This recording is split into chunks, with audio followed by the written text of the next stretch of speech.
Estamos aqui em mais uma videoaula ainda da unidade 1, onde nós iremos falar sobre os ácidos nucleicos.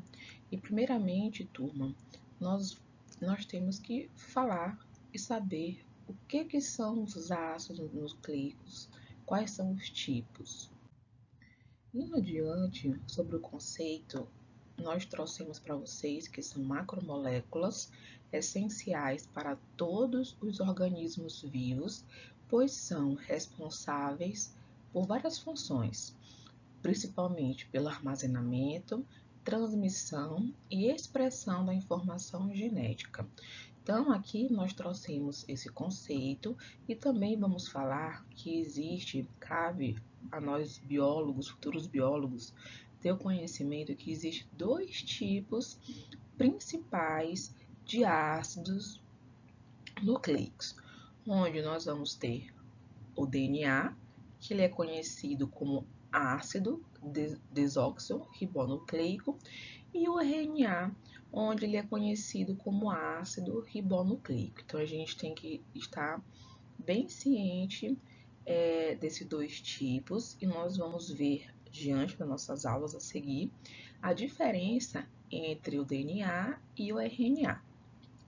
Indo adiante, pessoal, sobre o DNA, a gente trouxe aqui para vocês que ele é um material hereditário e ele é encontrado principalmente aqui, ó, como eu trouxe na imagem, no núcleo das nossas células, do núcleo de nós seres vivos, né? Eu falo seres vivos, humanos, também alguns animais, eles têm essa molécula dentro do seu núcleo e também dentro de algumas organelas, como nas plantas, por exemplo, a gente pode encontrar o DNA, esse material genético, dentro dos cloroplastos e até mesmo dentro das mitocôndrias. E a gente também ressalta que o DNA ele contém toda a informação genética de um organismo, né? Então, por ele trazer todo esse conteúdo genético, cabe a gente também relembrar um pouco da história do DNA, como é que ele foi descoberto. Então, primeiramente, os primeiros estudos que nós tivemos foi feito com a difração dos raios X DNA, onde nós tivemos essa pesquisadora, Rosalind Franklin. E lá na década de 47 a 50, ela obteve uma imagem de difração dos raios-x de DNA. E a partir disso, ela produziu várias fibras de DNA e o radiograma mostrou que essa molécula ela tinha uma forma de cruz. E posteriormente, outros dois cientistas, eles começaram de fato a se aprofundar nesse conhecimento, que era o Watson e o Francis Crick, que eles de fato foram confirmar sobre essa estrutura aqui da molécula de DNA. E lá em 53, esses dois cientistas, eles propuseram de fato que essa molécula de DNA, ela tinha um formato de dupla hélice e eles inferiram que essa informação genética ela era codificada na forma de uma sequência de nucleotídeos de DNA. Então, aqui é uma fotografia desses dois cientistas que eles estavam visitando um laboratório. E eles pegaram aqueles primeiros estudos da Rosalind Franklin, onde eles observaram sobre os fosfatos que estavam dentro dessa molécula.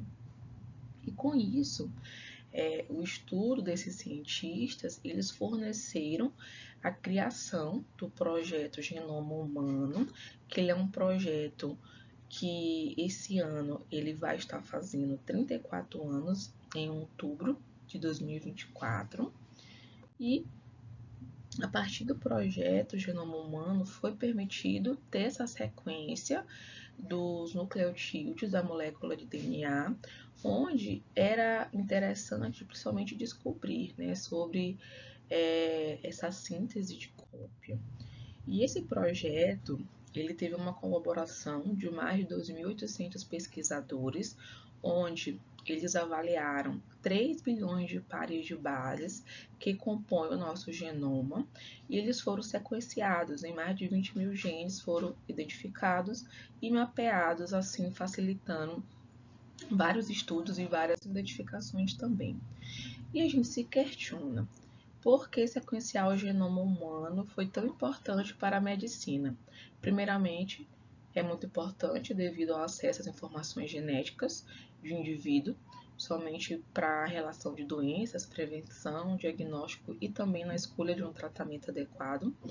E também conhecer essa sequência desse genoma, ele contribui para a gente entender as diversas variações de DNA que causam essas doenças, principalmente as doenças que são raras e são incomuns, e vai contribuir, né, para a suscetibilidade desses patógenos e até mesmo a gente vê a relação entre o nosso genoma e as respostas às medicações.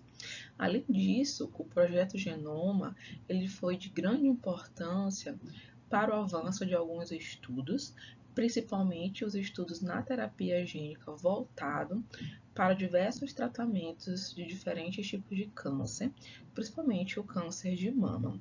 Então, essa foi a grande importância do projeto Genoma. Indo adiante, pessoal, a gente percebe também sobre a estrutura, com isso, com essa estrutura, esse sequenciamento dessa molécula de DNA, a gente percebe que ela consiste, de fato, aqui ó, em uma dupla hélice, parece uma dupla hélice, onde elas vão estar enroladas ao longo de um eixo, e essa dupla hélice, ela é ligada, como a gente pode observar aqui, ó, como eu estou mostrando para vocês, por pontes de hidrogênio, onde cada ponte de hidrogênio ela vai ter um paramento de nucleotídeo específico, como nós vamos ver a seguir. Então, a gente pode observar aqui, ó, que são as bases, né? Onde essas bases é adenina, citosina, guanina e tiamina. E elas vão estar ligadas entre si, formando essas pontes, onde nós vamos ter a tiamina, que ela vai estar ligada à adenina, e a guanina ligada à citosina. E aqui a gente diz que, voltando aqui ao nosso slide anterior, né, a gente observa que esse grupo fosfato, a gente diz que a direção da vida, ela pode ser de um carbono 3 de um açúcar ao carbono 5 do próximo açúcar, como a gente pode observar aqui nessa imagem. Então, nessa estrutura, vem aqui de DNA, como a gente está demonstrando para vocês, a gente percebe que essa junção dessas bases nitrogenadas, ela vai estabelecer um padrão típico de açúcar fosfato, que vai formar essa cadeia principal aqui, como vocês estão observando. E a gente observa também, cabe a gente enfatizar para vocês, que o DNA ele está no núcleo, como eu já havia falado para vocês, especificamente dentro dos cromossomos aqui, onde nós vamos ter um gene e nós vamos ter a molécula de DNA. Então aqui, ó, as bases nitrogenadas que estão ligadas entre si, estão entre pares, né? Então, mas o que são os cromossomos, professora? Os cromossomos são estruturas filamentosas que elas estão localizadas dentro do núcleo das células e a molécula de DNA, essa molécula de DNA aqui, ela é formada por gene.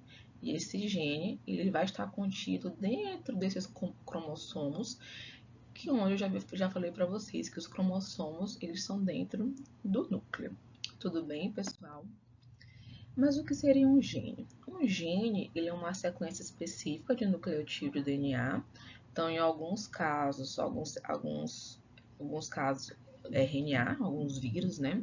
Onde vai conter essas instruções para a síntese de uma molécula de RNA funcional ou de uma proteína, onde cada gene tem uma função específica, seja para determinar uma característica física, como a cor dos olhos em humanos, ou até mesmo no controle de processos celulares, como por exemplo, produção de proteínas ou produção de enzimas, certo, pessoal?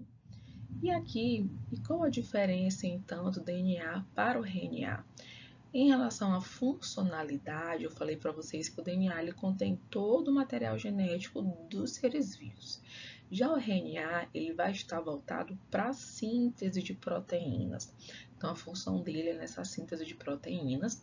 E, diferentemente do DNA, alunos, ele é uma fita simples, onde o açúcar do RNA ele é uma ribose e ele é fundamental na síntese de proteínas, na formação dessas proteínas, como também na regulação de uma variedade de outros processos biológicos.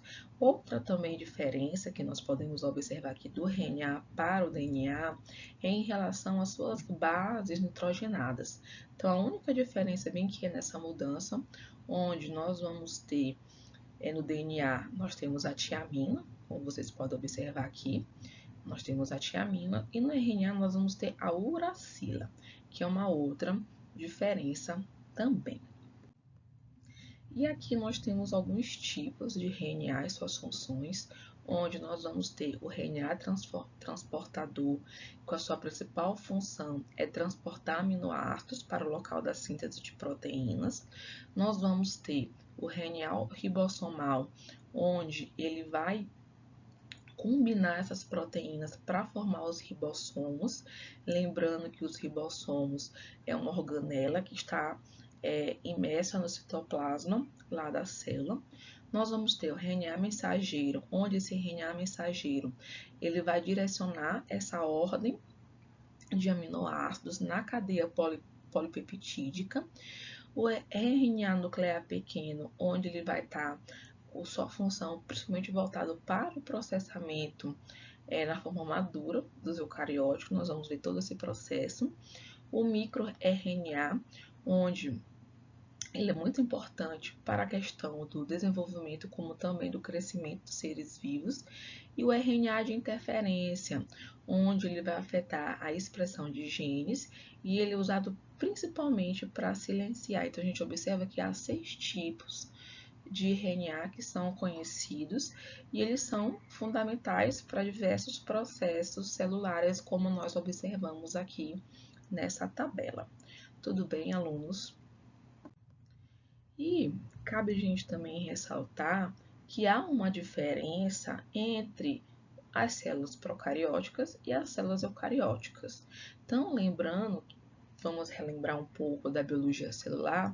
Os seres procarióticos são aquelas células que não possuem um núcleo verdadeiro, seu material genético está disperso no citoplasma, região chamada nucleoide, e eles também carecem de algumas membranas. Já os eucarióticos, as suas células, eles possuem um núcleo bem definido, como nós podemos observar aqui, onde esse núcleo bem definido ele vai conter o material genético, no caso do DNA, e além disso, a gente pode observar bem aqui, ó, várias organelas que estão imersas no seu citoplasma. Então, como exemplo de uma célula procariótica, nós temos as bactérias, e as células eucarióticas, nós temos, por exemplo, as células das plantas, que são bem mais organizadas, até mesmo de nós seres humanos.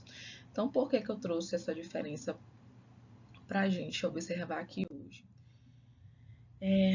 Exatamente porque cabe a gente ressaltar, primeiramente, que a sequência de DNA de um gene, como é que ela vai sequenciar uma proteína, né? Como é que ela vai formar uma proteína? Então, a gente tem aqui o dogma central, onde essa sequência de DNA, como eu falei aqui para vocês, ela vai copiar uma molécula de RNA, onde essa fase aqui de cópia é chamada de transcrição. Por quê? Porque ela vai envolver como se fosse transcrever a sequência de DNA através, aqui a gente vai observar que vai ter a participação do RNA mensageiro, onde o RNA mensageiro ele vai decodificar toda essa sequência aqui de aminoácidos, onde essa etapa aqui ela vai ser chamada de tradução. E essa tradução, ela significa o quê? Que nós vamos ter aminoácidos completamente diferentes. A gente sabe que uma proteína, ela é um conjunto de aminoácidos. Então, aqui, esse é o dogma central aqui dessa síntese de como uma proteína, ela é formada. Tudo bem, pessoal, até aqui? E eu coloquei até aqui para vocês também de uma forma mais explícita na transcrição, a gente dando aqui um zoom, por exemplo. Então, a gente tem essa fita de DNA, que ela vai compor aqui essa fita não codificante, e ela vai agir como um molde. Então, esse primeiro RNA, ele é chamado de transcrito primário. Então, este transcrito primário, ele vai carregar essa mesma sequência de informação do DNA não transcrita, que pode ser chamada de fita codificante. E aqui, por que eu trouxe para vocês, lembrando ali dos procariotos e dos eucariotos? Porque eles se diferem nesse processo, tanto de transcrição, como também de processamento do RNA.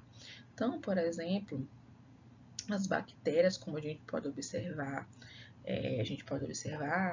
nos eucariotos aqui, no caso, um transcrito primário, aqui, ó, a gente pode observar, ele tem várias etapas até se tornar um RNA mensageiro maduro. E durante esse processo, são adicionadas várias terminações e alguns pedaços, só que essa etapa, bem aqui que eu estou mostrando para vocês, do processamento, não vai ocorrer nas bactérias. E a gente observa aqui, por exemplo, na bactéria, que o RNA mensageiro, eles vão agir como um mensageiro tanto entre o DNA quanto ribossomos. Lembrando que os ribossomos são estrutura de RNA e proteína que estão dentro do citoplasma, né? Onde essas proteínas são realmente fabricadas. E nas bactérias, esse transcrito primário do RNA, que a gente observou lá anteriormente, ele serve diretamente como RNA mensageiro. E não tem um núcleo, né? Então, essa tradução, ela vai ocorrer, não vai ocorrer lá no núcleo, ela vai ocorrer no citoplasma. E aqui, a tradução, exatamente como eu falei para vocês, que vai ter o código genético, né? Então, a sequência de nucleotídeo de um RNA, ela é traduzida de aminoácido de um polipeptídeo. E esses nucleotídeos de RNA mensageiro, eles são ligados, não são lidos, né? Em tripletos, ou seja, grupos de 3 chamados de códon. Então, aqui, ó, a gente tem esses códons e é um códon específico para cada aminoácido. Então, códon é o início que indica para começar a tradução. Até coloquei aqui a primeira letra e segunda letra. E o código de início, ele especifica o aminoácido metionina. E assim, a maioria dos polipeptídeos inicia com este aminoácido. E os outros 3 códigos de paradas finalizam, de fato, ali o polipeptídeo, alunos. Então, a gente tem essas 3 etapas, né, da tradução, onde nós vamos ter a iniciação, o alongamento e a terminação. Então, na iniciação, a gente vai ter aquele processo onde o RNA mensageiro, ele contém as instruções para a síntese de proteína e ele vai começar a ler a partir de um código específico, onde vai mesmo codificar o aminoácido metionina, e nós vamos ter também a participação do RNA transportador contendo esse aminoácido, que ele vai se ligar a esse RNA mensageiro marcando o início da cadeia polipeptídica. Já o alongamento, que já é a etapa onde o ribossomo ele se move ao longo do RNA mensageiro, e cada movimento desse ribossomo para um novo RNA transportador do aminoácido, ele corresponde ao próximo colo que se liga ao RNA mensageiro. Então, nós vamos ter a participação aqui de uma enzima chamada peptidiltransferase, onde ela vai catalisar a formação, ou seja, ela vai agilizar a formação dessa ligação peptídica entre os aminoácidos. E o ribossomo, ele continua a se deslizar ao longo desse RNA mensageiro, adicionando mais aminoácidos à cadeia até para que a próxima parada seja alcançada. E a terminação. Então, a etapa da terminação é quando um código de parada, aquelas letrinhas que nós observamos anteriormente, ele é alcançada e não há RNA transportador correspondente.